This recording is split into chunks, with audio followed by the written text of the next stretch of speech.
Hello everybody, welcome back to my YouTube channel. So on today's episode, I'm going to talk about some documents you need in order to apply to universities in the US or across the world. Please, if you're interested, stay tuned.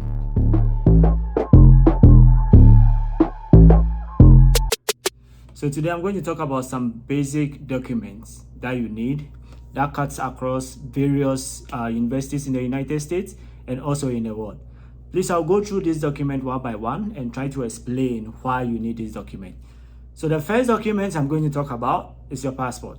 Okay, so the passport is the most important document during study abroad applications. Okay, so with your passport, your identity can be verified, and then your document can be matched to your identity. That's using your passport. So the passport is the most important document you need to have. So please, if you don't have a passport, plan to get one as soon as possible. The next document I want to talk about here is your resume or CV. Okay, so your resume should contain information such as your objectives, okay, what you intend to achieve during the Ph.D, your education qualification, your work experiences, if any. If you don't have any work experience, that's fine. You also have to report the internships you've done. If you haven't kind of done any internships, that's fine. You have to also talk about the projects you undertook during your undergraduate study.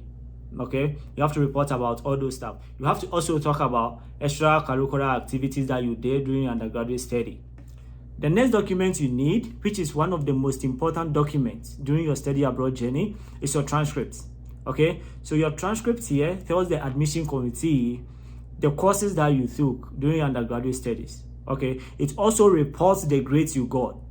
Okay, and whether you got a first class, second class, lower, pass or fail. Okay, so the transcript is one of the most important documents during this study abroad journey. So please, if you don't have your transcript, please, as soon as possible, get your transcript ready.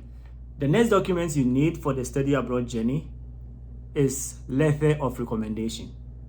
So mostly universities require 3 letters of recommendations, and they want this letter of recommendations to come from mostly your professors, your supervisors, your superior, or any professional body. Okay, so you have to make sure this letter of recommendations come from these people I mentioned. Okay, and one thing you should note here is that the letter of recommendation, some universities prefer the recommender to send it through online. So what they do is that during the application process, you enter the details of the person you want to send a recommendation on your behalf. So they will send a link to the person, and the person will complete the letter of recommendation online. Some universities require you to send hard copies of the recommendation letter. Okay, so either they will request your recommendation letter through online, through the person directly, or they will make you send hard copies to them. Okay, so in both ways, you have to make sure that the recommendation is on an official letterhead. The next document you need to prepare is the GRE or GMAT. Okay, so most universities require you to submit GRE scores or GMAT scores, and most universities do not require GRE or GMAT. So if you come across a university that requires you to send GRE score or GMAT score, please do well to write this, because these universities are not going to waive the GRE or the GMAT requirement for you. Okay, so all you have to do to save yourself from this stress is to search for universities that do not require GRE or GMAT. There are a lot of universities out there that have waived the requirement for GRE. If you don't want to go through studying to write GRE or GMAT, please look out for these universities that have waived the GRE or GMAT requirements. The next document you need is the statement of purpose. Okay, the statement of purpose. So mostly universities outline the details they need for you to elaborate in your statement of purpose. Okay, so the statement of purpose, you can base it on your resume or CV, because in your CV you've highlighted on your objectives, okay, your educational qualifications. You've emphasized on internships you kind of did during your undergraduate studies. You've talked about some works you did. If you don't have any works or internships, that's fine. You can also talk about the programs, or you can also talk about the project you did during your undergraduate study. Okay, you can highlight on these details in your statement of purpose. You can also include the specialty that you want to kind of focus on when you enroll in that university, whether you want to kind of specialize in this field, or that field. Okay, you have to also talk about the research group you want to join when you get to the university or when you join the department. You have to emphasize on these details in your statement of purpose. You have to also talk about the value you add to the department when they admit you to their program. Okay, you have to also talk about some stuff you've done that have prepared you for the journey of that program. The next document you need is English proficiency. Okay, English proficiency. So most of the universities across the world requires you to submit English test scores. Okay, and most universities do not require you to submit English test scores. The reason being that some countries are recognized to be English-speaking countries.